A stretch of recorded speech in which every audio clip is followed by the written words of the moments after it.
Mission Bihar भारतीय research information centre एवं बिहार गुरु के संयुक्त तत्वाधान में मारीपुर स्थित जेके रेजिडेंसी के सभागार में बिहार गुरु डायरी का शानदार लोकार्पण हुआ।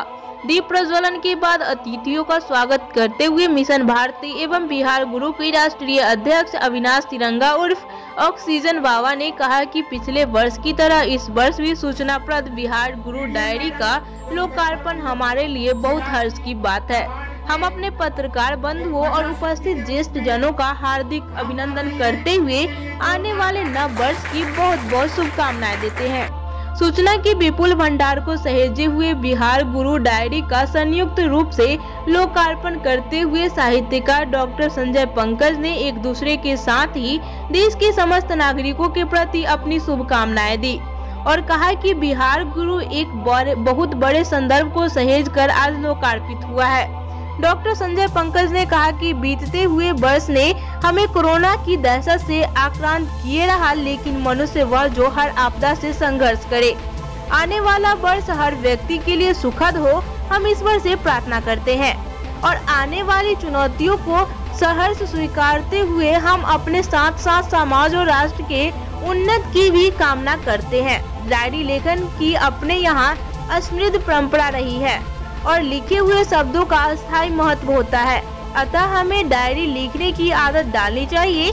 बिहार गुरु ने यह कार्य करके केवल नव वर्ष मंगल कामनाएं ही नहीं भेंट की है, बल्कि अक्षर के महत्व का भी अभिनंदन किया है।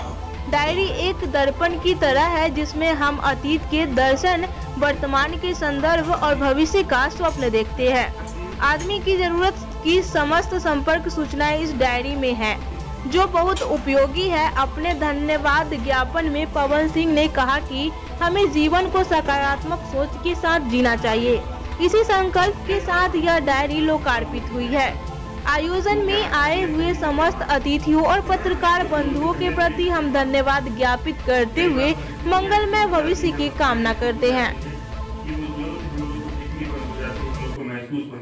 जब तोप मुकाबिल हो तो अखबार निकालो, ऐसा हम लोग पढ़ते रहे हैं। और मीडिया की क्या भूमिका रही है राष्ट्रीय स्वतंत्रता संग्राम से लेकर भारत के पुनर्नवजागरण में और समाज के निर्माण में कहने की आवश्यकता नहीं, लेकिन इन दिनों मीडिया की जो भूमिका है, कुछ दहशत हर बार खरीदा जब हमने अखबार खरीदा। मीडिया में कुछ भयावह सूचनाएं भी और बेपरकी सूचनाएं भी आ जाती हैं, लेकिन इस बीतते हुए वर्ष 2021 को विदा करने से पूर्व हम आज अंतिम पड़ाव पर अर्थात 31 दिसंबर को उपस्थित होकर अपने मीडिया बंधुओं के साथ हम एक डायरी को लोकार्पित करने का साक्ष्य ही नहीं बल्कि एक विश्वास आप सजो रहे हैं।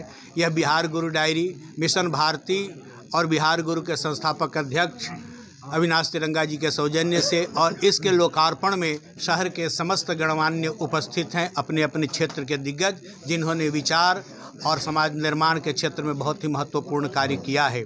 मीडिया के बंधुओं से भरोसा है कि आपसे जो वातावरण का निर्माण होता है 2022 में भी उसी सकारात्मक वातावरण का निर्माण हो, जिसमें उत्साह रहे, उमंग रहे, जीवन के प्रति आस्था और विश्वास रहे, क्योंकि निराशा के क्षण हमेशा आते रहते हैं, लेकिन आशा के क्षणों की जागृति करने का काम अखबार करता है, विचार समाज के श्रेष्ठ लोग करते हैं। और यह बिहार गुरु कहने की आवश्यकता नहीं कि बिहार का वैभव क्या था और भारत कैसे विश्व गुरु था, आने वाले समय में भी होगा। हम जानते हैं कि राम कथा सबसे पहले कहने वाले याज्ञवल्क्य भी बिहार के ही थे, जिन्होंने उत्तर प्रदेश की प्रयाग की पवित्र भूमि पर वह कथा कही थी। भगवान महावीर जगत जननी सीता की प्राकट्य स्थली और इस स्थली पर आज बिहार गुरु डायरी का यह